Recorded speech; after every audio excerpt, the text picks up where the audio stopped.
be live for the third episode of the Geeky Pastimes podcast.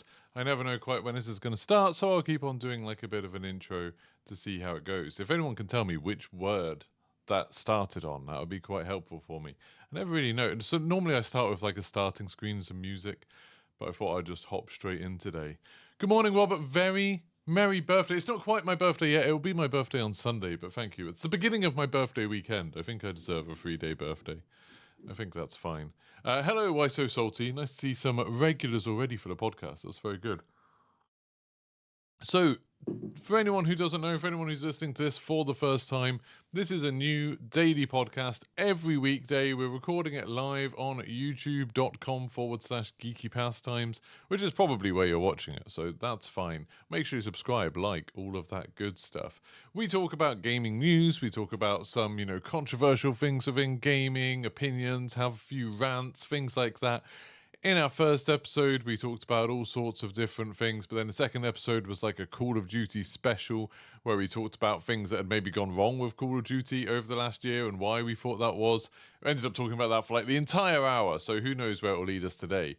I've got some ideas about things that I'd like to talk about today, including reviewing John Wick 4. I went to go see John Wick 4 day before yesterday, actually. So I want to talk about that. I want to talk a little bit about AV1 encoding and why that's something that matters. And hopefully some of you are like, oh, this stream is looking particularly crisp today. If any of you have watched any of my previous 1080p streams, and we can talk a bit about how that's possible now without me having to change my internet connection. And we're going to be talking about whether streaming can survive as an industry. And this is something that I've been finding very, very interesting lately. Like, I saw a Twitter conversation about this, and it's something that I've thought about on and off in like the back of my head for a while, but I want to talk about it quite a lot.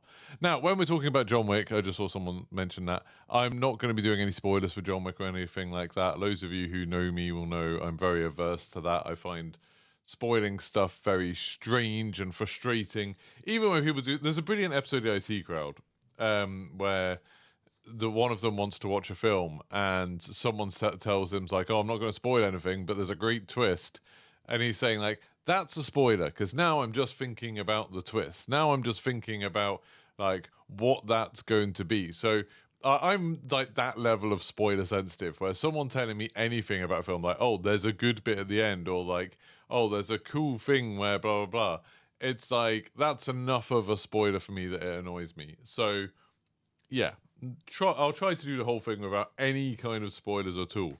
But if you're sensitive about that stuff, maybe we'll talk about that first, then you can just kind of skip ahead. Shall I like wave or something when we're done with talking about John Wick, just in case you're super, super sensitive. So, John Wick 4, new film at the cinemas. It's the fourth film in a John Wick franchise. Keanu Reeves' like new action series that seems to be willing to go on forever, supposedly. 4 films is, I think, probably 3 films too many for this series. And if you haven't got it already from my tone, I wasn't the biggest fan of John Wick, to be honest. I wasn't the biggest fan of John Wick 4. I really liked the first John Wick film. I thought it was really cool. I thought it was really different. It had kind of vibes to me, something like, if any of you remember that old film like Equilibrium, or I'm just trying to think if there's any other films that are kind of a similar thing. Even like Wanted, where it was like a kind of mindless action film that focused on some very cool looking action. And it did that very, very well. And things like The Raid and stuff like that, where it's like, I didn't really care about the story that much. I didn't really care about the acting too much. But I very much did care about how cool the action was, like how cool everything looked. And John Wick 1 was that. And then John Wick 2 and 3 was like the same film, even to the point where some of the scenes were basically the same scenes. There's like one where I think Pitch Meeting made jokes about it, where they were like, one of them has like a big fight in a hall of mirrors, and another one has a big fight in a hall of big glass panels that are very reflective. And it's like, strange. But like they started like to justify the idea that they had more films. They just started building in all of this insane lore. I think when I mentioned this to my wife about like, oh, the weird John Wick lore, and she laughed because the idea of there being John Wick lore is quite funny. Like, it's a stupid action film. Like, it doesn't need all. That's like saying there's like Die Hard lore or something. It's like, does it even need it? I mean, Die Hard's got more of a story, I guess. It just seemed very strange. And I always got the feeling in John Wick 2 and 3 that basically all they were doing was they wanted to solidify the idea of John Wick as being like this, unbeatable, invincible action hero. And in order to create a threat for him, in order to create something that would worry him, and in order to explain why all of these crazy action sequences were happening, they would just constantly make up new bits of like, oh, there's this rule that lets you do this, or there's this token that lets you do this, or there's this person that has this insane amount of power. And it was just silly. It was just to me, it was very, very silly. It's like, it was just obviously writers reaching. I genuinely think what probably happens in a John Wick storyboard meeting is that they sit down and plan out the action sequences, and then they try to like loop a story around it and like find a way to tie it together. In the same way, I've complained about the Call of Duty story before. We'll probably do something about the Call of Duty story, maybe we'll do one episode of the podcast about the Call of Duty campaign stories, and then one about zombies at some point, maybe one about Warzone. But there's similar sort of idea where I'm almost certain with Call of Duty, they come up with ideas for levels. Like, they come up with ideas for places they want there to be fights. I'm sure with like, Modern Warfare 2, like the first time round, they were like, okay, we want a snowmobile scene, we want something like this. And I'm sure with like Modern Warfare 2019, they're probably like, okay, we want a scene where you're going through a house in London. We want a scene where you're going to be doing this. We want a scene where you're going to be doing this. And then they try and like loop the story around it and make it so it kind of makes sense. And you can tell, like, when you're looking through it, you can tell that the story is serving the scenes rather than the other way around. Like, the story kind of isn't the main thing. And with John Wick, I feel like with John Wick 4, we've got to the point where that's kind of not showing its cracks, but more crumbling and disintegrating into a weird, ridiculous mess. And it takes itself so seriously that I find that quite hard to enjoy. Like, there's plenty of action films that are very, very silly, and I can deeply enjoy them. Like Top Gun Maverick, absolutely loved it. Mad Max Fury Road, absolutely loved it. Like, those two would be films like probably in my top 10 films of all time. Like, just incredible action films that obviously have deeply silly plots, but it doesn't matter because they don't take themselves that seriously. They're basically like winking at the camera, being like, this is going to look really cool. And, I always feel like, Mission Impossible has done that, although they've towards getting more serious lately, which is weird. Fast and the Furious used to be like that, but again, they keep trying to make it seem serious. There's like an odd trend with modern films, especially with series, to get more and more serious as it goes on, and to forget about the kind of campy, silly side of it, which I think is what made them fun in the first place. And the Marvel films as well. Marvel films got more and more like, we're taking ourselves super seriously, which I think is bad to me, at least some point. It's like, I find it hard to go along with that. And John Wick 4 is kind of the extreme of that. It's a very long film. It's nearly 3 hours long, which I normally would prefer films to be short, but I don't mind a really long film. Like I said, liked Top Gun Maverick. That's a very long film too. But yeah, it's a very, very long film. And I would say like 80% of it is people shooting each other. Like, and I can imagine a lot of you are sitting there right there being like, but Geeky, what did you expect? Of course, it's a John Wick film. We came here to see the people shooting each other. And that's true, but that's a long time for people to be shooting each other. Like, a really long time. And there's quite a lot of times where people are shooting at each other in a specific way, a specific location, a specific, like, style of fight is happening. And it'll go on for like 10, 15 minutes of just these people shooting. There's a point, I tweeted about this, that there's a point where there was one fight going on. And because it's such a long film, and I drank a bottle of water because I'd walked to the cinema. It's quite a long way. It's a couple of miles away. And so I'd walked to the cinema. I was thirsty, drank a bottle of water, needed a loo. And then this action sequence started. And I was like, I don't care about the stakes of this action sequence at all. It's not near the end of the film particularly. It's not like involving any massively main characters other than John Wick. And so the stakes are quite low, really. Because it's like, John Wick's probably going to keep on going to get towards the end of the film, isn't he? And so I was like, okay, I could probably, I watched the action sequence for like 5 minutes. I was like, I could probably nip out and go to loo now. So I went to loo, probably took, I don't know, 2-3 minutes to go to loo, came back. As far as I could tell, nothing had happened. Like, the action sequence was still just going on. It was still very much just people shooting each other. And, like, that seemed to be the way through the whole film, that there'd be, like, 20% of the film was kind of these little character building bits and lots of exposition, lots of sort of explaining these new rules or laws or important people or whatever. And then 80% of it was just sort of like, okay, but now we need someone to shoot someone. We need someone to just, bang, bang, bang, bang, bang. There's just a lot of it, like a huge amount of it. And it just got quite tedious. It wasn't like, it didn't have the spectacle, I think, and the impact that the first John Wick film had. Because when the first John Wick film came out, you had like, oh, there's these like close quarters pistol fights, lots of like changing weapons and stuff, lots of like very fast movement through an environment. Lots of like quite long shots where you're used to action films having lots of like quick shots cutting between stuff, lots of long shots showing some like impressive fight choreography, all of that sort of stuff. And it's like that was like really cool in the first film. And then the second, third films, it was like, okay, it's kind of cool, but we've seen it before. And then the fourth film, it's like, we've seen this before, and now you're making these scenes last 15 minutes. It's like, oh. And it's like, yeah, of course, there's like a couple of sequences that are different to things that have come before, but they're still basically people shooting each other in an environment while moving around it. That's still, the crux of what's happening in basically all of them. There's a few cool sequences in the first part of the film. I think there's a few cool locations, some amazing cinematography and stuff like that. They make these places look very cool. But I still couldn't help the fact that, like, in every action sequence, I was kind of like, here we go again. It was never like, oh my God, this is amazing. I've never seen something like this before. Again, going back to action films I've liked, some of those dogfighting scenes in Top Gun Maverick, or basically all of them, just like incredible stuff that I've never seen in a film before. I've never seen anything that looked like that before. And then, Mad Max Fury Road, some of those fights like between the vehicles and stuff like that, across the desert in the storms, never seen anything like that. Blew my mind. The Matrix films, I would argue all of the Matrix films, except for the third one, except for the fourth one, sorry, which I actually did kind of like, but that's probably a topic for another podcast. All of the Matrix films had sequences that you just hadn't seen before, like just stuff that no one had done before.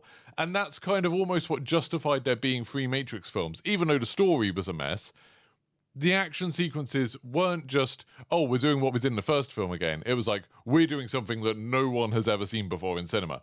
And that's incredible. And it's just, I don't think John Wick 4 really had much of that. It had like a couple of gimmicky scenes that were kind of like, oh, okay, that's kind of innovative, but it was still too close to the original formula of this is still basically the same thing. And like all of the stuff to do with like, the lore of it and a couple of the characters like really stretched my ability to suspend my disbelief to the point where like, this is very silly, but everyone in this film is taking this super seriously. And like, that just makes them seem silly to me. It was just, I don't know. I came out of it more than anything just bored. Like, I came out of John Wick 4, wasn't like, oh my God, that was like an incredible film.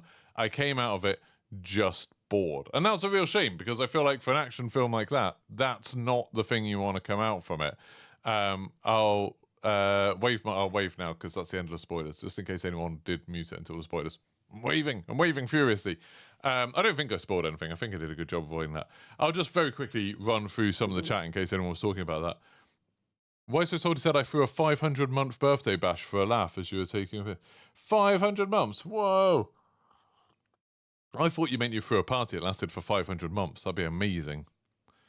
The stream picture's so crisp, it looks like a Jack Frag stream, except with more face. We're going to talk about why the stream's so crisp, because it's very cool technology. We'll talk about it a little bit later. Top Gun Maverick made you cringe so much. I mean, I can get behind it. I wasn't even a massive fan of the first Top Gun film. I watched the first Top Gun film for the first time, like a month before I saw Top Gun Maverick. I just genuinely thought Top Gun Maverick was spectacular. It was like, it was very cheesy, but in a way where it was like everyone seemed in on the joke. Everyone seemed to be like, fully invested in it, just going for it. And I just really enjoyed it in a way that, like, so John Wick, when they're taking it seriously, it's not that they seem fully invested in it. It's just that they're doing everything as if they're not acknowledging how silly everything is. And like, one of the big problems with it, and I hate to say this because I know he's a lovely person and the internet loves him, but Keanu Reeves isn't a good actor. Like, Keanu Reeves is just, he can have certain roles created for him that he can do very well. The first John Wick film he did very well because he didn't have to talk because he was alone. You know, he was like a person who didn't have human contacts very much, and so wasn't used to talking to people, didn't want to talk to these people, so him just like looking at people and stuff was enough. The Matrix was kind of okay because he was just, very confused through the whole film and very unsure of himself. Like, Bill and Ted worked because he was meant to be an idiot. When you try and give him a film where he's meant to like be completely in control, knowing what he's doing, and then having conversations with people, he's not very good. And like 90% of his lines in this film are just like him going like, yeah. And it just seems so ridiculous. I don't know. I just can't take it. Seriously, I don't like it. Hi Lord Terror saying John Wick's mostly a huge homage to 90s action films. But when I think of 90s action films, as someone that grew up in the 90s, as, a young boy in the 90s, I found that those 90s action films had fun with themselves. They were being silly. They knew they were being silly. You look at like the Schwarzenegger films and the Stallone films and the Bruce Willis films, like they were very knowingly silly. And even the Keanu Reeves films, like Speed and stuff, like they knew what was going on. And I think that's what John Wick and the more modern Fast and the Furious films and stuff, I feel like that's what they've lost, is that kind of wink at the camera, that kind of just sort of like, whoa, this is insane. Like, that's what they need. And I don't know. God, the Expendables. I forgot about that. Are they doing more Expendables films, or all of the actors too old now? Thank you very much, Zeph, by the way, saying nice things about me, and that's always nice. Right, let's go. So, let's go on to the next topic. Again, I can't do segues. I'm sorry. I'm rubbish at them. The next thing I want to talk about is AV1 encoding. And I'm just going to talk about this briefly because people are talking about it in chat a little bit and I want to talk about it. So this is something that is very, very applicable to anyone that is thinking of streaming or does stream already and has a bad internet connection like I do. Like, my internet connection is about 80 down and about 12 up on a good day, sometimes like 10 up. It pretty much sucks. And it's not going to change for a while. Like, I'm not going to get fiber to the house until like they're starting the work in October, they said, and it could take months to finish. So it's going to be a long while before I get better internet. And that meant that I always had to stream on YouTube in 1080p 60. So tiny bit of technical background for people so everyone can enjoy this conversation. When you upload a stream to something like Twitch, YouTube, Kick, whatever, Facebook Live, TikTok, you have to choose what's called a bitrate. And that's basically how much information is used to encode your video every second. So how much like space is used, so you do it in terms of kilobytes. And then that encoding method can be done in different ways. There's different ways that different companies have come up with different standards of encoding it, of compressing the data. So your computer is always like looking at what's getting kicked out of your GPU, looking what's getting kicked out of OBS or whatever, if you're using something like that to modify the image, and then being like, okay, I need to turn this into a video file essentially. But obviously it's having to do it on the fly. It's having to do it like while you're still recording. So it's like constantly a little bit behind, just encoding every frame, every second of video into a thing. And it does that using a bitrate. So I am kind of limited by my upload speed to having a bitrate of 10,000 kilobytes per second. So that means any video that my PC is uploading to YouTube, to Twitch, to Kick, to whatever, is capped at 10,000 kilobytes of information per second. That's the max limit of what I can send. I can't increase that. Some people can, some people have very good internet connections. So like Tactical Brit Lackey, he's got something like a 3 gigabit connection or something insane in Portugal. And so he can put his up at 50 kilobits per second, or kilobytes. I don't know if it's bits or bytes. I don't know. But anyway, so 50 kilobytes per second. And that is obviously like 5 times the amount of data that mine is sending, which is a big difference. Now, generally, that sort of having a better connection to be able to do that actually doesn't matter on most platforms, because most platforms are limited by how much data they will accept. So Twitch will generally only allow people to send streams, I think it's like 6,000 kilobytes per second, which isn't very much at all. That's like less than what I send.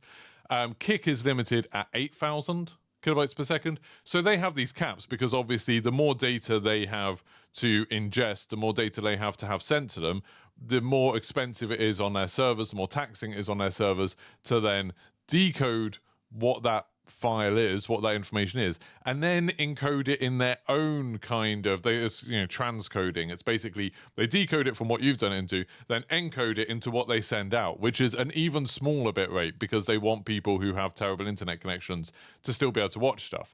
So, whereas you send something to Twitch at 6,000 kilobytes per second, they might be then sending it out to everyone at like 2,000 kilobytes per second, but that's because their encoders are hugely more powerful. They'll have like huge server farms working on doing all of this stuff, which incidentally is a big part of the reason why Twitch and YouTube and things like that are so expensive to run, because the servers that they have doing that job have to do it incredibly quickly, basically perfectly all of the time. For lots and lots and lots and lots of streams. So, it's not a cheap, insignificant thing to do. So anyway, so all of that. So I've been limited to 10,000 kilobits per second. Now, there are different ways, as I said before, there's different ways of encoding your stream. So one of the more common ones is one that's called something like X264 or H264. And this is a thing that uses your processor, mostly uses your CPU. It's very heavy on the CPU. And it generally, within the same bitrate, will create a slightly better image than the NVIDIA encoder. So the NVIDIA encoder is a separate one. They have one called NVENC, and that will encode stuff with the same bitrate, slightly worse than 264, H264, X264. So it's kind of like you already had a choice of, do you encode something using your GPU, if you've got an NVIDIA GPU, using the NVENC encoder, which will be slightly worse quality, but it won't actually affect your PC that much because modern NVIDIA GPUs, and I'm talking about like the 10 series onwards, like the 1080 and stuff like that onwards, they could do it without, because they had a dedicated chipset for this kind of stuff, for shadow play and for encoding and all that sort of stuff. So it didn't really affect your gaming that much at all. The parts of your GPU that were doing it weren't really the parts that were being used for the game. Or you could do something that was slightly more expensive and do it on your CPU, but generally people didn't want to do that if they had a one-stream setup, because if you're doing it on your CPU, that's probably is going to affect your gameplay, because a lot of people, their CPUs can't keep up with their GPUs a lot of the time, and there's some games where it affects it badly, and OBS uses your CPU as well. So it's kind of like, it was a trade-off always. Now there is a new standard, a new way of doing stuff, and it's called AV1. And this is a new encoding system that is, there's different versions of it. Like there's a few different ways of doing it. There's a few different sort of methods of it that you can use, but it's only supported by the NVIDIA 40 series graphics cards. So like, the 4070 Ti, the 4080, the 4090, and Intel graphics cards, interestingly. So Intel Arc GPUs, which, have sort of come out to not much fanfare because they're not very good as high-end GPUs. And I think the AMD, I want to say like 5800 series. I don't really know the AMD version numbers, but something like that. Anyway, so it's only supported by basically very new GPUs. And you actually can encode on this using your CPU, but it's like super taxing. It's like really, really taxing. It's not something that can be easily done. So it's generally not something that people would want to do, because to do it at 60 frames a second at high resolution would be a pain. Anyway, the whole point of this is that this new AV1 can use that same bitrate, that 10,000 kilobits per second, and create a much, much sharper image for the same file size, for the same rate of information, the same bitrate. So whereas previously you saw my streams on YouTube and they were often quite blurry and they were 1080p 60 and they were using all of that 10,000 kilobytes per second bitrate, now I'm still using the same bitrate, still using the same information, but I can send a 1440p signal at 60 at a higher quality, a sharper resolution, more detail than there was in the 1080p one, which is crazy. Like, that's an insane leap in sort of compression, essentially, I suppose you'd call it. Now, it is quite taxing, and to do it, the way I've done it is on my stream PC. I used to have a 1080 in there, which is now sitting on my shelf, and I've replaced the 1080 with a much worse GPU. I've replaced it with an Intel Arc A380, and this is a significantly weaker GPU than my old 1080, but it can do this AV1 encoding, and my stream PC doesn't need to play games, so it doesn't matter. So now my stream is being run through this £150 graphics card. It's encoding in AV1, and that means that now we have lovely, crisp 1440p 60 footage. You can see my face, and it looks much sharper and stuff like that, even though I'm using exactly the same bitrate. So that's pretty incredible for me. Now, there are still drawbacks. There are still problems with this. One of the big ones is that YouTube and Twitch are allowing it. I don't know if Twitch is allowing it yet. I think they're going to. Twitch is going to be a big deal because they're still sticking with their 6,000 bitrate limit. That means that, Twitch streams are going to get much sharper for people who use this, which is really good for them. But Kick don't. So Kick, as a new streaming service, for whatever reason, don't allow an AV1 ingest. I'm not sure if Restream do yet or not. But that means when I'm streaming using AV1, so when I'm streaming, it looks all crisp and nice at 1440p 60 on YouTube. I can't do that on, I can't do that to Restream. So this podcast is not on Kick because I can't do it to both. And I wanted to mess around and see what it looked like for the podcast. So yeah, it's a bit of a pain, little bit of a pain. But AV1 is absolutely awesome. Oh yeah, Why So Salty also made a good point in the chat that another cool thing about AV1 is that AV1 is open source. It's not something, other things have been owned by other people. And this is now open source, which means other people can create their own branches of it. GPU manufacturers can put it on without having to pay some license or anything like that. Lots of people can work on this, and generally we're more likely to see progress on this because it's not something that any one particular company owns. So that's really cool. And, it should be something that over time, it just becomes a standard, or at least for now, this will become a standard until something better comes along. But, it should be something that any new GPUs moving onwards should probably support this.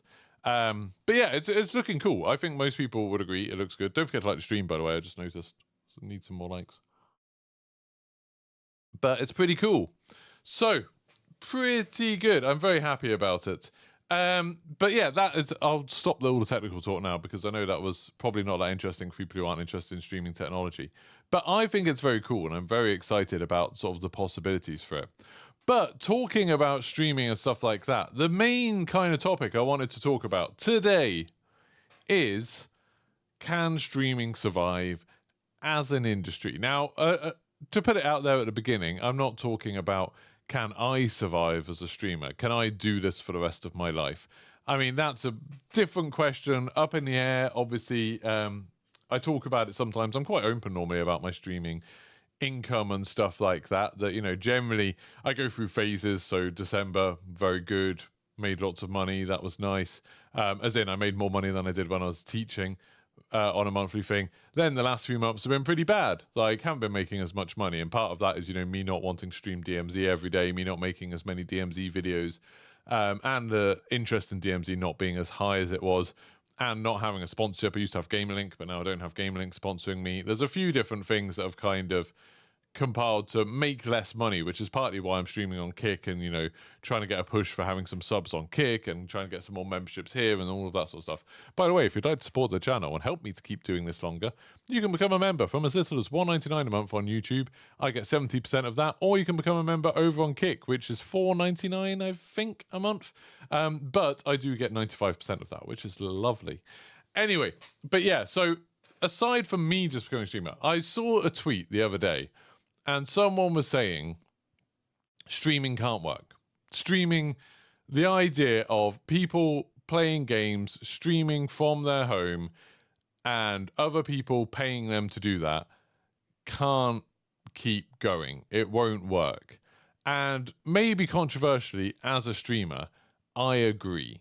I don't think this model is sustainable. And not just for, I think the tweet was inspired by talking about, can Kick keep doing this thing with the 95 revenue split? They've just put a thing out yesterday saying that they weren't going to touch that split, that they're going to keep it the same. I know lots of people have been saying, oh, this split definitely won't last. This is just an introduction thing. And of people, and now they're coming out and saying, no, we're not going to touch that. We're going to get our revenue in other ways. So, whether it's advertising or whatever, probably advertising gambling, to be honest. But yeah, and then, Twitch have been complaining for a long while that they don't make any money with Twitch. Amazon owns Twitch and they've been losing money for a long while. They recently changed it so partners wouldn't get a better cut on members, on subs and stuff like that. And then they just laid off 400 staff, which, as much as you can think, it's Amazon being evil. Laying off 400 members of staff is not something I think many people would ever want to do, and it sort of is a sign that they're desperately trying to cut costs and trying to find a way to make it work. I think YouTube have said before that live streaming isn't profitable and like live streaming is a problem for them because it's just expensive. As I was talking about before, all of the stuff I was saying about encoding and decoding, all of that sort of stuff, while that will get more efficient over time, obviously those costs in theory will go down for each individual user, each individual streamer.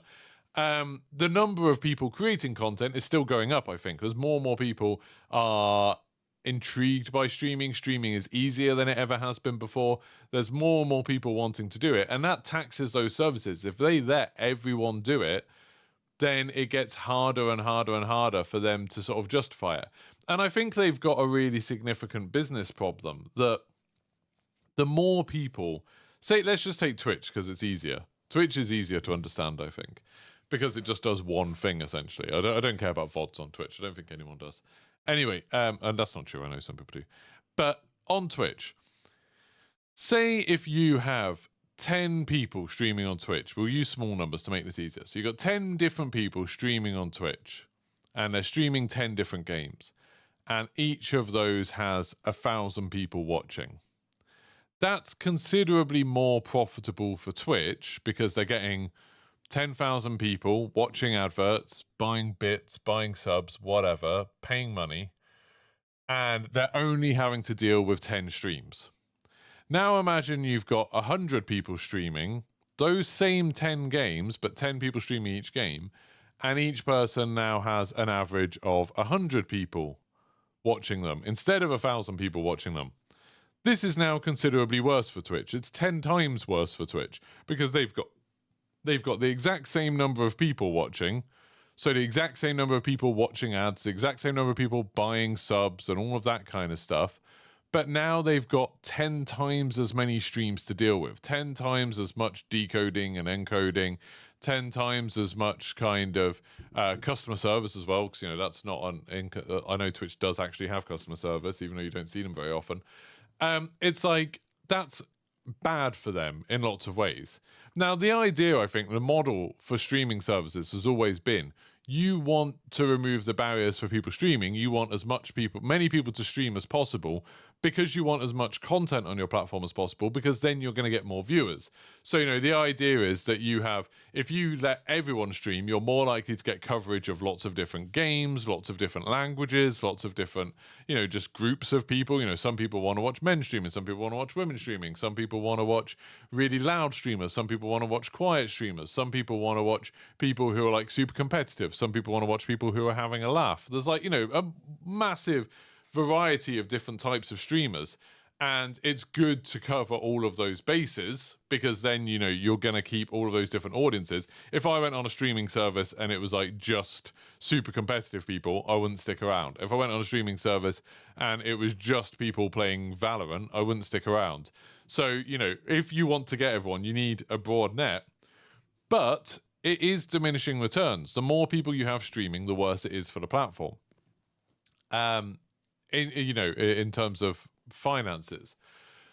And now we've gone from a situation where when streaming, I would say, was kind of in its big booming phase of, rapid expansion, people like Jack Frags got started and Tim the Tatman and, these like huge streamers and content creators, and they got really huge.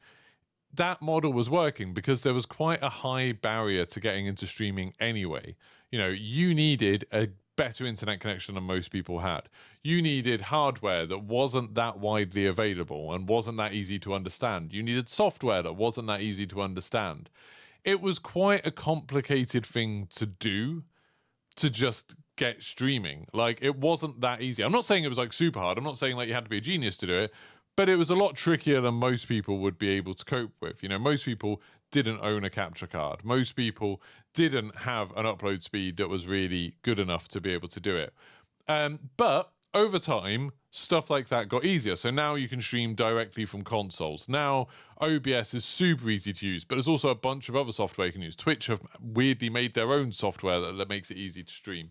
There's tons of different companies do it. Tons of companies will take care of all of your alerts and overlays and stuff like that for you. There's tons of hardware, Elgato and Rover, is it called Rover Media? Something like that. Ava Media? And what's the other one? It begins with an RO. There's another one anyway.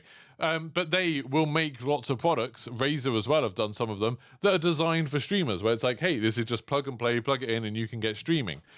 And in my mind, the issue with that is that a lot of these things make it very easy for people to do a bad stream. Like, there's a lot of stuff, like, where if you're looking on Twitch and you look at, like, all of the streams you view from low to high in terms of viewers, you'll see tons and tons and tons of streamers who are streaming from their PlayStation or from their Xbox.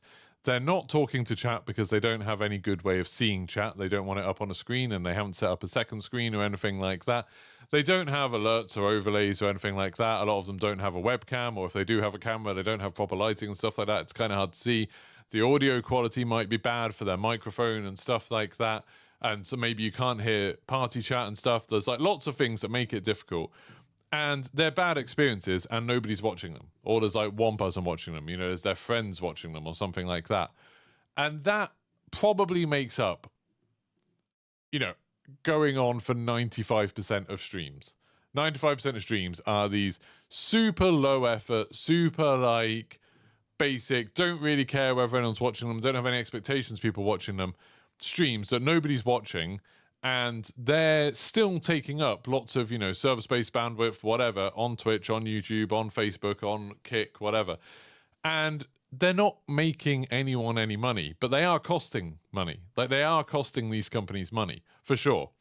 And you got to think, like, that's got to be a problem. And then, out of the other 5%, there's probably like 4% of the streams are people who are trying really hard and have, like, spent some time trying to get their setup right, testing stuff, have thought about stuff, have thought about their titles and like what they're going to do in a stream, and have got all their setup and everything, but then they're still struggling to get many viewers because, that's the reality, that it's like trying to get lots of viewers is hard. And then there's like 1% of people, probably less than 1% in reality, who are doing it successfully, having enough people watching where the amount of money coming in from them streaming is more than the amount of money that it's costing the company to make.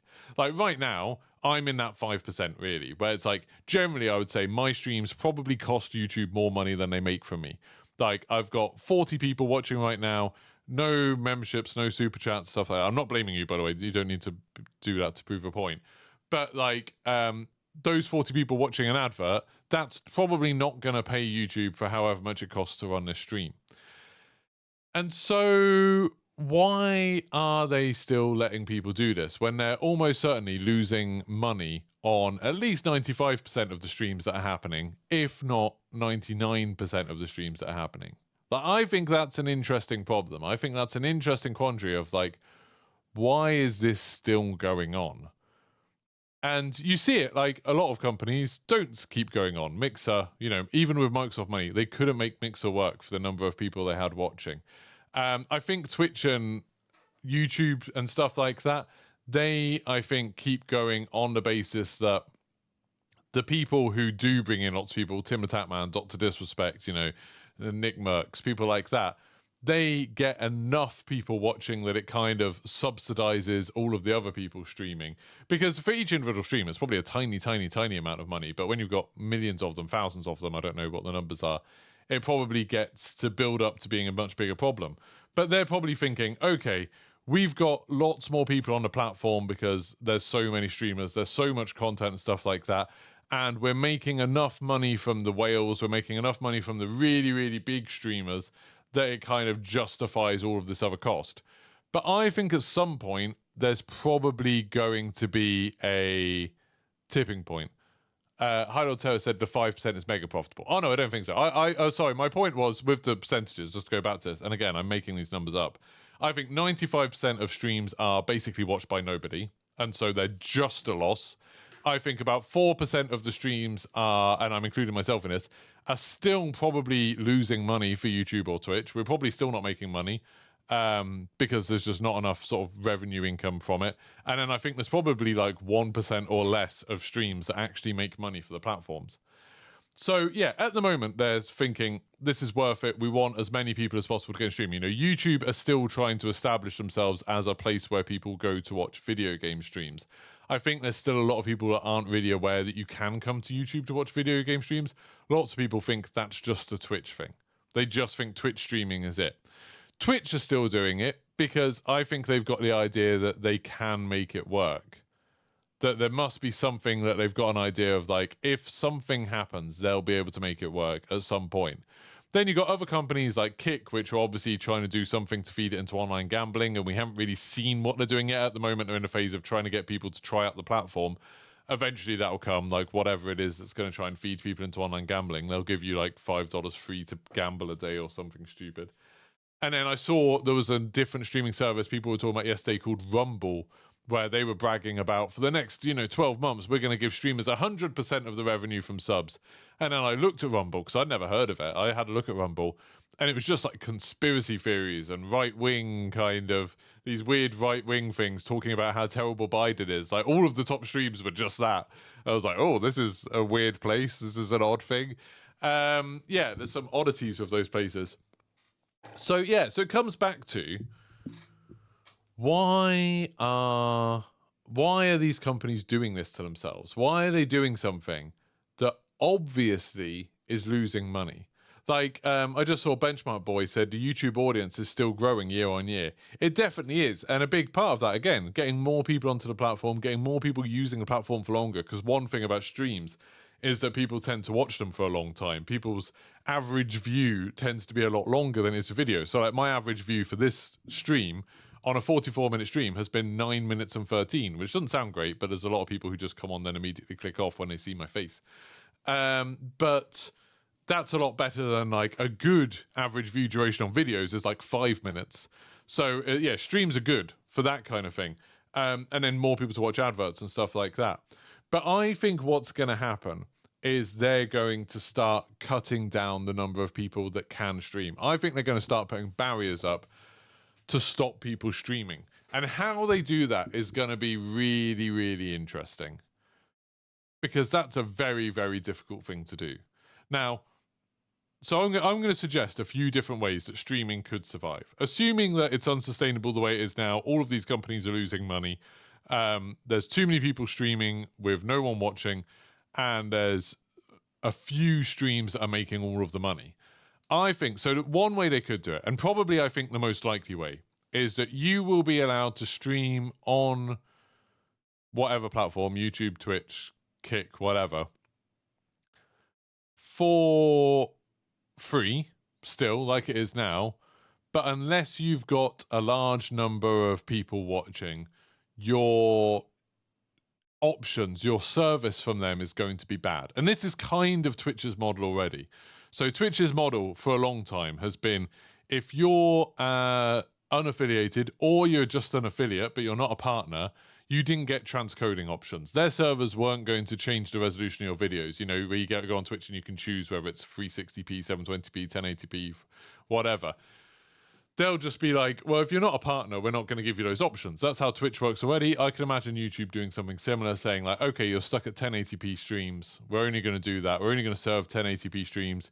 We're going to limit the amount of bitrate that you can upload to like 5,000 or 6,000 or whatever, unless you're hitting, 100 concurrent viewers, something like that. I can imagine them doing something like that. Benchmark Boy just said, isn't there already a barrier for streaming? You thought on YouTube you needed so many subs, etc. On Twitch there isn't, on Kick there isn't, on Facebook there isn't, I don't know, actually on Facebook. I don't think there is. On YouTube, I think they reduced it. YouTube streaming requirements. I think, so to stream live on mobile, you have to have 50 subscribers and to have verified your channel. And that's it. And now, and I think if you're doing it from desktop, then you can do it whatever. I started a new account the other day. I started a new YouTube channel and it said I could stream straight away as soon as I'd verified my phone number. But even still, 50 subscribers is a very, very, very low barrier to doing it. And since lots of people buy it. Oh, there's also Trovo as well. Yeah, I forgot about Trovo. I never hear about it anymore. But yeah, so I genuinely think, that's one possibility, is that the streaming services will increasingly limit new streamers. So that obviously has a really bad knock-on effect, that then it's much harder to get established. But I don't think they care that much, because they're hoping people will come on to check someone out. They'll be like, oh, the stream quality is terrible. But then they'll go over and check out Tim the Tatman, and he'll be in like crisp 4K stream, and they'll be like, oh, okay, we can watch there. And that's, that's good for YouTube. That's good for Twitch if people are funneled towards the biggest streamers. And you look at those big streamers, they've got lots of people watching. They're getting huge donations because people want to stand out in a big crowd, whereas people don't feel they need to. You don't need to super chat for me to see your message because there's only 38 of you. If there was like 10,000 of you, you're more likely to super chat and stuff like that. So it's good for the platform if there's fewer massive streams. So they might try and make it so the service is much better for those massive streamers and much worse for the other ones to save money on them. That's one possibility. Another possibility that I think, so we're going to go down in order of likelihood. The next possibility is that I think they could do something where you have to pay to stream. And this is similar to something that Steam have done and lots of podcast services do, where basically to avoid having lots of spam content, just low quality, low effort content that no one cares about, you put in a charge. You put in a thing saying like, if you want to stream on YouTube, pay £500 a month. Then people who are likely to earn more than £500 a month on YouTube will keep on doing it. People, and same thing on Twitch, same thing on Kick, whatever. And all of the people who weren't really going to take it seriously, weren't really going to make an effort, will stop. That means you'll have fewer channels, you'll have high quality channels. They'll be able to afford to provide a better service to those fewer channels. That might be an option. Steam do it where I think you have to pay like £1,000 or something in order to put your game up on Steam, which isn't a huge amount of money if you're a company that's taking it seriously, but it's a huge amount of money to someone that's just like doing an asset flip in Unity and just whacking it up on the store. And I think it's even something where it's like, then if you make enough money, if you make past £1,000, you actually get it back as like a deposit. I think that's how it works. I'm not 100% sure. YouTube could do something like that where it's like, okay, you're going to pay us £500 as a deposit every month, and then if you make more than £500, we'll give you that £500 back. And then that still provides that barrier of only high quality content that people expect to make money will get on there. Which again has lots of negative sides. What about very niche communities, smaller communities? Lots of like racing communities are super passionate, iRacing and stuff like that, and don't have that many viewers, don't make a huge amount of money. But they are super involved in it, and that's the only thing they watch. They would just stop watching on there. And I think like the big problem with that idea, realistically, the thing that stops any companies from trying something like that is that whoever is the first streaming service to do it would immediately lose loads of people. Loads of people would stop streaming on Twitch if they suddenly charged you money to stream on there. Then they'd just all jump over to Kick, or they'd all jump over to YouTube or whatever. They'd jump over to somewhere else. But it would solve the problem for them. It would. And it's a sort of barrier that other services have provided before. It's a sort of thing. Even voting in the UK works like that, where you have to pay a certain. I think that's £1,000, where you pay £1,000 if you want to stand as an MP in your local area, and you get that £1,000 back as long as you get like 5% of the votes. So it just stops people from doing it just to mess around. It's like, okay, if you're serious, then you've got a chance. Then you can do this. If you actually think you have a chance, then you can pay this money because you'll probably get it back. But if you're not serious, if you're just doing it to take the piss, then you can't do it. I think that's like, that's a possibility. That's something that people could do. Anyway, now we get on to what I think is probably the most far-fetched idea, but is my favorite idea. And not necessarily my favorite as a streamer, but my favorite as a viewer, of assuming that what we have now is unsustainable. And I forgot to mention this. One of the things that made me think a bit more about this was yesterday I saw my parents, we went for lunch, my birthday weekend, woo. So I saw my parents yesterday. And I was talking to them about it, and I was saying about how I was actually talking about James Phillick, gave me a $20 super chat yesterday, and I was like, I mentioned that I was like, oh yeah, it's cool. Like sometimes people will give me money because they appreciate the content I put out and stuff like that, and it's like their way of saying thank you.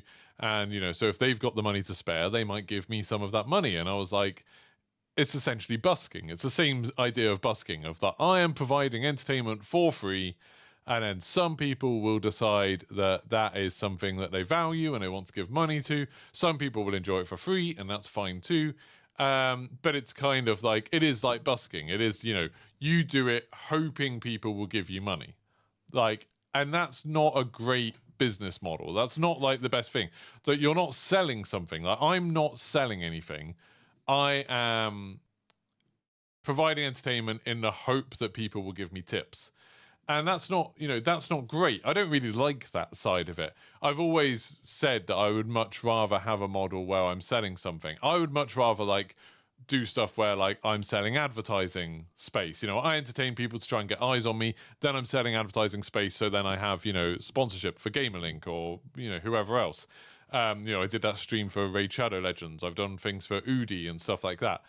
I like that. I don't mind that. I don't mind advertising for people as long as they're companies that I kind of can agree with or can get on with. I don't mind doing that. I also don't mind, what would be my ideal model for me personally would be doing something that, people like Jenny Nicholson and that do, where it's like, it's all about Patreon, where it's like essentially people buy my entertainment. People who want to access my entertainment will pay me a monthly fee for that. They pay for the Geeky Pastimes show, and then they get that. And that model is not something that's worked out very well for a lot of people. There's lots of very prominent companies, channels, and stuff like that were funded on Patreon that are really struggling now because people are just sort of getting fed up, being like, why have I been paying £5 a month for this thing that I only watch once a month or whatever? It's not doing very well, but I like the model of that. I like the model that someone is buying entertainment from me. The problem with it obviously is that you still need to provide stuff for free so people know who you are, so you stay relevant within the community, and then people who are super into you would then pay money and want to watch your content. And I've meddled with that a little bit when I first started, but it's like the problem is you need a big fan base before it becomes sensible. Like before you start locking content behind money, you kind of need a significant fan base there first. Otherwise, people just won't bother. I do have my membership tiers. Some of my videos do become members only, like for tier 1 members. I do it increasingly less and less because I want more people to see my videos. But it's like, if I have a stream where something goes wrong, basically, that tends to become a members only VOD. So only people who already like me can see it and not just random people who are seeing me for the first time. Like when I streamed Crime Boss Rock City the other day and the stream was broken for the first 10 minutes, I was like, but they are members only. Normal people who are just seeing me for the first time don't need to see all of those mistakes at the beginning, but members can do. And sometimes I'll put a video up early and stuff like that for members as well. But yeah, I like the idea of people buying stuff. So that takes me back to my idea of how you could do this. You could group streamers up into channels and then sell subscriptions to the channels. Basically the way cable TV does it. And I think this isn't out of the realms of possibility. That essentially streamers will go from all being independent entities that are all fighting with each other to try and get scraps, trying to get a bit of advertising money, trying to get donations, trying to get subs and stuff like that. And instead, bigger companies buy up streamers and pay us a wage in order to provide a certain amount of entertainment on their channels. So, you could have Disney buys a load of family-friendly streamers, like hires them essentially. Say buy them, that sounds weird. Hires them, but essentially buys their channel and then puts together a schedule where it's like you can pay a subscription to Disney, a Disney streaming thing, where then, and maybe you get it included with Disney Plus, where then 24 hours a day, there's always going to be someone streaming something. And there might be multiple channels. There might just be one channel. No idea. Like, it could be lots of different ways of doing it. And then, then there might be like a HBO one, a Netflix one, and it could be like a Microsoft one. Call of Duty could do their own. Like, there could be a Call of Duty channel where they hire 50 streamers and they come up with a program of content. So at any point, you pay a subscription, you pay £10 a month to Call of Duty, and then whenever you go online, there'll be someone to watch. There'll be some kind of content to watch. And maybe there could be, a Warzone channel and a DMZ channel and a multiplayer channel. And they could encourage some sort of, quality requirements and stuff like that. Like they could set all of that sort of thing. Again, just a bit, like radio have done this in the past, TV has done this in the past, books have done this in the past, the music industry did it. And it always goes backwards and forwards where it's sort of like there's a reason why people set these things up in the first place, because it's much easier to monetize. If you have a lot of high quality content in one place, people are more likely to pay for that rather than having lots of kind of variable quality stuff all spread out. But then it all gets controlled by some corporate overlord, and then it all gets worse and worse. The quality starts going down as they get complacent, and then people start breaking off and doing innovative things by themselves independently, and then you get the spread out again, and then they'll all come back together again. Like this is always what happens. With music, it was like lots of different musicians all having like printing their records in different kind of formats, different things. Printing was very expensive, quality was all over the place, and then record labels start up and bring a lot of these people together. You have like a lot of record labels just started up by bands that were doing well. They bring a lot of people together so you can buy their records. They ensure quality and all stuff like that. But then people get mired up in the business side of it. It starts affecting creativity, and people start being indie again and breaking out. And then all of the indie people start grouping up again together because it makes business sense. It's just like this constant like expansion and contraction of industries. And it hasn't happened that much with streaming yet. Like there are some channels that are a bit like that. You watch something like Easy Allies or Xbox On or Kind of Funny or IGN. There are already these collectives where you can watch their streaming channel and different people will be streaming, and you can subscribe to that. You can donate to it and stuff. And then I imagine the people who are actually streaming just get paid a wage, but the company that owns the channel makes the money directly from the stream. I think that's not a terrible idea for how streaming could survive. Is essentially you would want to get picked up by these people. You would want to get signed for them. And then, you've still got problems of how do you get recognized? How do you get started? And that's always, an issue. Same sort of thing of, how do bands get signed to record labels? How do TV show writers get their first TV show? That like suddenly becomes a problem in itself about how that happens. But, industry finds a way. But I think that's definitely possible. And, I'd be up for that. If someone like, if like Xbox came over to me and be like, hey, we'd like to hire you as a streamer. We're going to pay you a wage and you need to stream for 3 hours a day on this Xbox channel, I'd be like, yeah, sure. Sign me up. Give me a wage. Give me a steady income. That would be awesome. But yeah, like Lacky's saying there, good morning. Lacky's saying about like CDL content creator contracts. Yeah, you see people being like content creator for the Subliners, content creator for London Royal Ravens, stuff like that.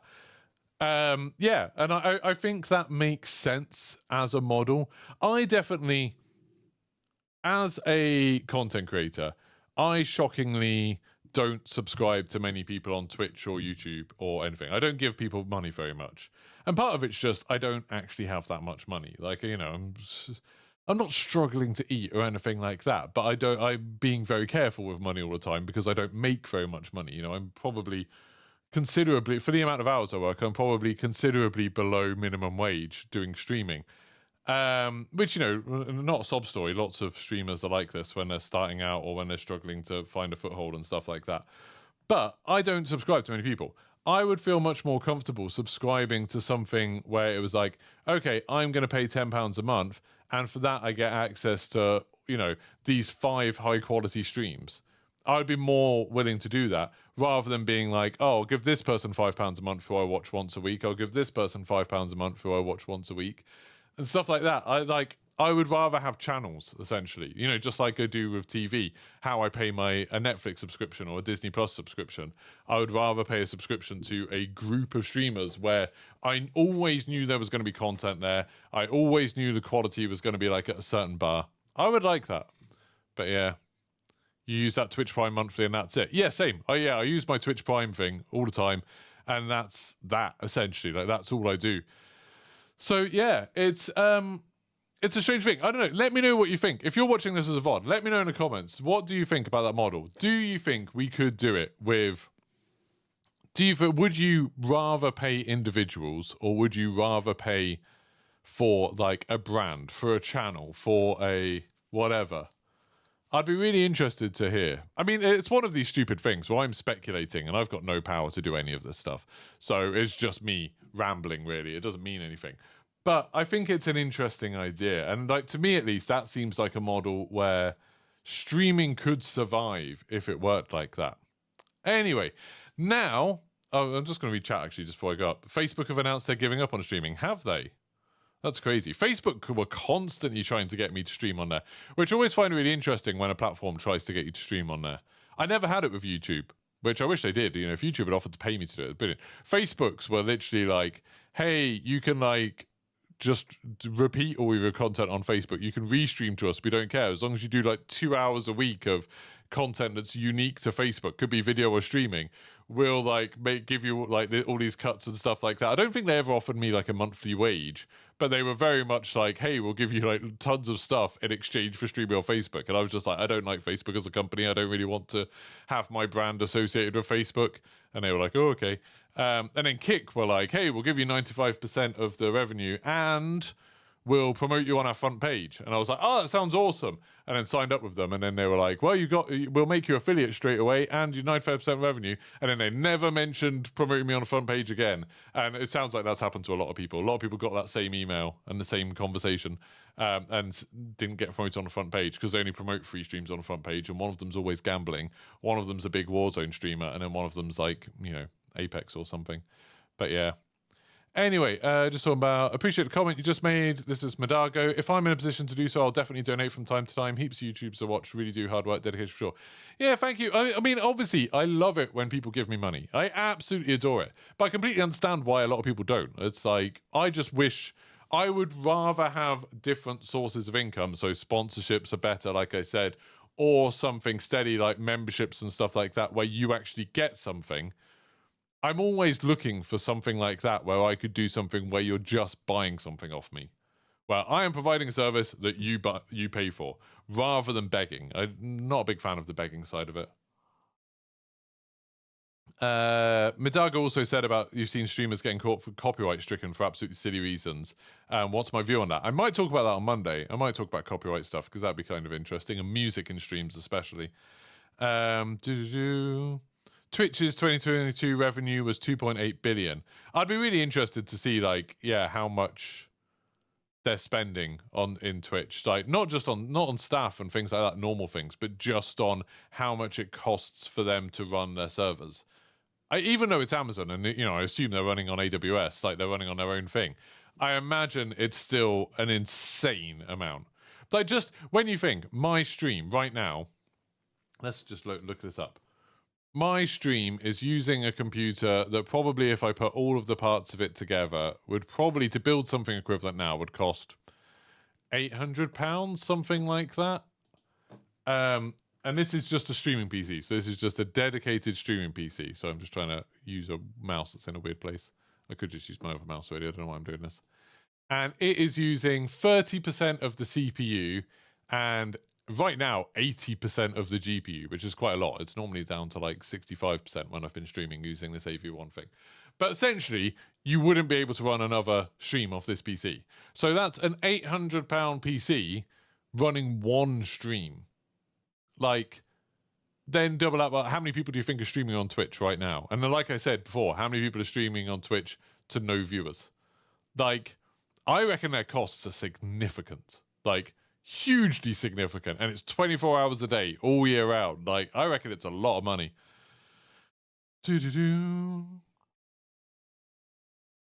Like he said about the Facebook thing, as someone who signed an exclusivity deal with them, it became clear to me they did not have a long-term plan. Yeah, see, that's a real worry. The guy that reached out to me about doing a deal with Facebook was very much like, I was surprised that it was like a person. It wasn't like an automated thing. It was like a person having a conversation with me.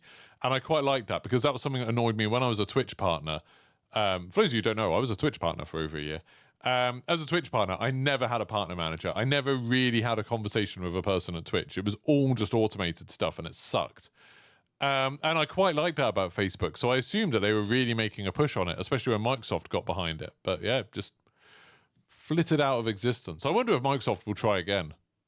Or I wonder whether streaming services would be scared to partner with Microsoft now because they partner with Mixer, Mixer dies. Partner with Facebook, Facebook streaming dies. I wonder if you see like Microsoft streaming with Kick, I wonder if there's a few people at Kick being like, oh no, we're in danger. So once you signed, you never spoke to a real person again. I think that's what's happening with Kick, probably. What's my number for streaming per year? What do you mean, Robert Very? Well, how much money do I make in a year? I assume that's what you mean. Oh, wait a second. Hey, Paulo, I am about to stop. Oh, I'm about to switch over to a different stream. I don't really know what I'm going to do with my second stream. I don't know whether I want to play some Warzone, or do I want to play some Call of Duty Ranked, or do I want to do some DMZ solo? What do you think, chat? What would you like to see for my next stream? I'm going to shut this stream down and go onto another stream. So I've got the podcast as an episode. What would be the next thing? I'll let you decide. Should I do a very, very quick poll so we can see at the end? What would be the best thing to do? Let's do, what should I stream now? I haven't played Warzone in bloody ages. What should I stream now? Right, I could stream Warzone. I haven't played Warzone for like a week, at least. Kerbal Space Program 2. COD Ranked. I still want to get that level 5 COD Ranked skin at some point. What else could I do? Warzone, Kerbal Space Program 2, COD Ranked. I don't really have anything else installed right now, I don't think. That's good. I don't think. No. Yeah, I'm not going to do DMZ by myself because Flynn's not about. Get rid of that. I'll do a poll. Anyway, and then I'll just answer questions for a little bit while we're doing it. Microsoft won't get into that space again. I don't know. I feel like for their image, they might. I feel like Microsoft do want to be involved in streaming somehow. I think because I think what Microsoft want is for some people to buy Xboxes as a good platform to stream from. And if they own their own platform, then they can do some cool stuff with that. But they've just never had a chance. Play some Ranked. Okay, I might play some Ranked. Lackey plays DMZ now. Oh, I'd play some DMZ with Lackey. If you want to play any DMZ, Lackey, I'll hop on some DMZ with you for sure. I just don't want to play DMZ solo because I hate it. I hate it solo. Modern Warfare 2 Ranked. Release the dog, ran it. What are you saying, release the dog? Oh, I see, release the tactical bit. You need a squad for Ranked, so it's pain. Yeah, I don't mind doing pain. What would you do? Want a salary of what you already do, just a rang? I don't understand what you're saying, sorry. I think it's a language barrier. What would you do? Want a salary for year of what you already do, just a rang? I don't understand. If anyone can tell me what he's saying, or Robert can explain it again, I might do it. You just traded your PS5 for Series X. Good move, I would say. I think the Series X is an awesome console. Don't play Ranked, too many hackers at the moment. Yeah, but the hackers won't be in my lobbies. I've played 2 games of Ranked and I lost both of them. Oh, just a range? It's super variable. So, I'm just having a look. Look at my revenue. Revenue. I make, and this is going to horrify some of you. Some of you are going to be like, oh my God, Geeky needs more money. If I do this, okay, in the last year, I don't mind saying this is just YouTube revenue. So this isn't including, I got a little bit from Twitch and I got a more substantial amount from sponsorships. But this is still the majority of my money. I got, over the last year, about £14,500. And that's basically what I've been living on. My bills every month come to £850. So if I can get more than £850 a month, then I'm not eating into my savings too much, as long as I don't buy anything fun. As long as I don't buy any luxuries and stuff like that. If I'm just paying my bills, I can live on £850 a month. I can pay my half of everything with my wife. When we go on holiday, stuff like that, obviously I spend a bit more money, and I just bought a new GPU and a new Stream Deck, so that's eaten into it a bit. But that's like me having lots and lots and lots of months where I made monthly revenue, estimated revenue. My monthly revenue, like I've had some months where it's gone through where I've made Oh yeah, that's individual videos. I don't know how to work it out by month. I've had lots of months where I made last year £700 a month. And then I had a couple of months where I made, up to about £3,000 in a month was the most I ever made. And then now I make about £1,000 a month, which means I'll probably end up being on like £12,000 this year if it carries on. Hopefully it'll get better. Hopefully I'll find ways to make more money, but we'll see. Yeah, not so great. Anyway, going on. I don't think Lackey wants to play DMZ because he's not saying anything. So I'm going to assume that he's not interested in playing DMZ. Yeah, no, it's fine, very. PlayStation Plus expired and you got Series X and Game Pass through ISP with huge discount. That's awesome. If you're offered sponsorship, what range of salary would I hope for?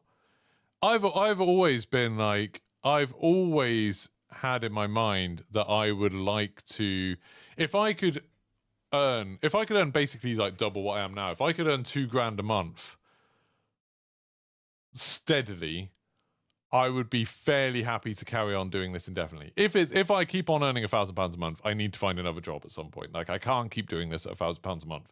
It's not worth it.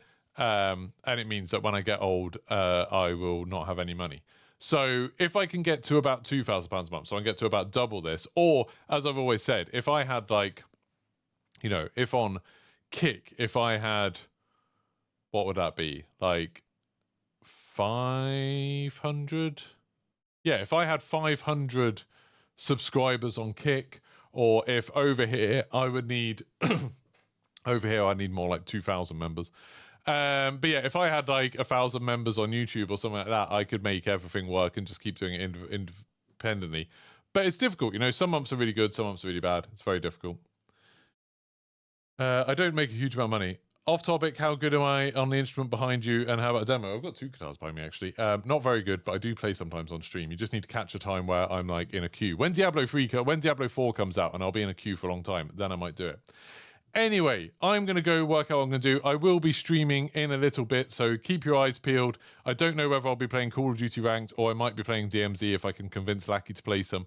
But yeah, I'll hop on something in about 5 minutes. So I'll see you all back here very soon. Thank you to everyone who watched the podcast. I'll be back on Monday morning, 9 a.m. for the next episode of the podcast, and we will talk about lots of exciting things, including copyright. I bet you can't wait. So thank you very much, and goodbye.